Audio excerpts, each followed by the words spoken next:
ಉತ್ತಮ ಹೆಂಡತಿಯ ಲಕ್ಷಣಗಳು. ನಿಮ್ಮ ಪತ್ನಿಯಲ್ಲಿ ಈ ಗುಣಗಳು ಇದ್ದರೆ ನೀವೇ ಅದೃಷ್ಟವಂತರು. ಹೌದು, ಇಂದಿನ ಕಾಲದಲ್ಲಿ ಒಳ್ಳೆಯ ಹುಡುಗಿ ಸಿಗುವುದೇ ತುಂಬ ಕಷ್ಟವಾಗಿದೆ. ಒಂದು ವೇಳೆ ಸಿಕ್ಕರೂ ಅದು ನಮ್ಮ ಅದೃಷ್ಟವೇ ಸರಿ. ಗಂಡನೇ ಆಗಲಿ ಹೆಂಡತಿಯಾಗಲಿ ಉತ್ತಮ ಸಂಗಾತಿಯಾಗುವುದು ತುಂಬ ಕಷ್ಟ. ಆದರೆ ಉತ್ತಮ ಹೆಂಡತಿ ಅಥವಾ ಪತ್ನಿ ಸಿಕ್ಕರೆ ಜೀವನ ನಿಜಕ್ಕೂ ಸುಂದರ ಹಾಗೂ ನೆಮ್ಮದಿಯಿಂದ ಕೂಡಿರುತ್ತದೆ. ಒಂದು ವೇಳೆ ಗಂಡ ಸರಿ ಇರದಿದ್ದರೆ ಹೆಂಡತಿಗೆ ನೆಮ್ಮದಿ ಇರುವುದಿಲ್ಲ. ಹೆಂಡತಿ ಸರಿಯಾಗಿಲ್ಲದಿದ್ದರೆ ಪತಿಗೆ ನೆಮ್ಮದಿ ಇರುವುದಿಲ್ಲ. ಹಾಗಾಗಿ ಉತ್ತಮ ಜೀವನವನ್ನ ನಡೆಸಲು ಇಬ್ಬರಿಗೂ ಇಚ್ಛೆ ಇರಬೇಕು. ಆಗಲೇ ಜೀವನ ಸುಂದರವಾಗುವುದು. ಹಾಗಾದರೆ ಉತ್ತಮ ಪತ್ನಿಯಲ್ಲಿ ಇರಬೇಕಾದ ಗುಣಲಕ್ಷಣಗಳು ಏನು ಎಂಬುದನ್ನು ತಿಳಿಯೋಣ. 1. ಕೆಲವು ಗುಣಗಳನ್ನು ಹೊಂದಿರುವ ಮಹಿಳೆಯರು ಇಡೀ ಕುಟುಂಬವನ್ನು ಸಂತೋಷವಾಗಿರುತ್ತಾರೆ. 2. ಒಂದು ವೇಳೆ ಯಾವುದೇ ತೊಂದರೆ ಬಂದರೂ ಶೀಘ್ರವಾದ ಪರಿಹಾರವನ್ನು ತಾವೇ ಕಂಡುಕೊಳ್ಳುತ್ತಾರೆ. 3. ಅವರ ಮಕ್ಕಳು ಸಹ ಯಶಸ್ವಿ ಹಾಗೂ ಸಂತೋಷದ ಜೀವನವನ್ನು ನಡೆಸುತ್ತಾರೆ.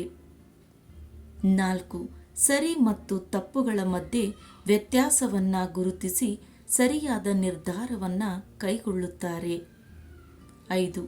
ಉತ್ತಮ ಗುಣಗಳನ್ನು ಹೊಂದಿರುವ ಮಹಿಳೆಯರು ಉತ್ತಮವಾಗಿ ವರ್ತಿಸುತ್ತಾರೆ ಹಾಗೂ ಅವರ ಮಕ್ಕಳನ್ನು ಸುಸಂಸ್ಕೃತರನ್ನಾಗಿ ಬೆಳೆಸುತ್ತಾರೆ.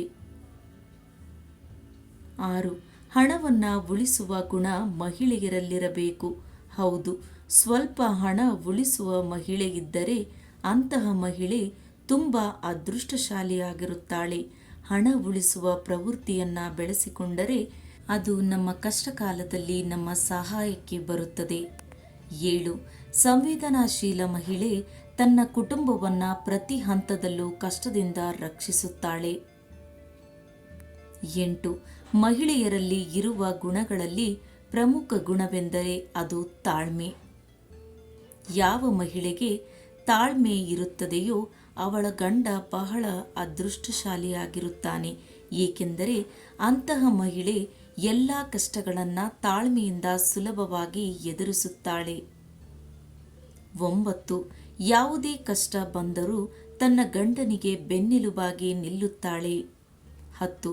ಕಷ್ಟದ ಸಮಯದಲ್ಲಿ ಗಂಡನಿಗೆ ಹೆಂಡತಿಯ ನೆರವು ಸಿಕ್ಕರೆ ಗಂಡ ಎಂತಹದ್ದೇ ಪರಿಸ್ಥಿತಿ ಬಂದರೂ ಧೈರ್ಯವಾಗಿ ಎದುರಿಸಬಹುದು. 11. ಒಳ್ಳೆಯ ಗುಣಗಳನ್ನು ಹೊಂದಿರುವ ಪತ್ನಿ ಎಂದಿಗೂ ಗಂಡನ ಮನೆಯವರ ಸಂತೋಷವನ್ನೇ ಬಯಸುತ್ತಾಳೆ. 12. ಗಂಡನ ಸುಖ ದುಃಖಗಳಲ್ಲಿ ಭಾಗಿಯಾಗುತ್ತಾಳೆ. ಸ್ನೇಹಿತರೆ, ಮದುವೆಯಾಗುವ ಪ್ರತಿಯೊಂದು ಹೆಣ್ಣು ಮಗಳು ಕೆಲವು ಗುಣಗಳನ್ನು ಹೊಸದಾಗಿ ಕಲಿತುಕೊಳ್ಳಬೇಕು. ಇನ್ನು ಕೆಲವು ಗುಣಗಳನ್ನು ಬದಲಾಯಿಸಿಕೊಳ್ಳಬೇಕು.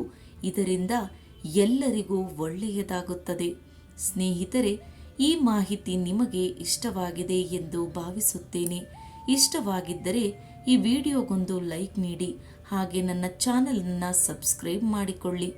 ಕೇಳಿದ್ದಕ್ಕಾಗಿ ಎಲ್ಲರಿಗೂ ಧನ್ಯವಾದಗಳು.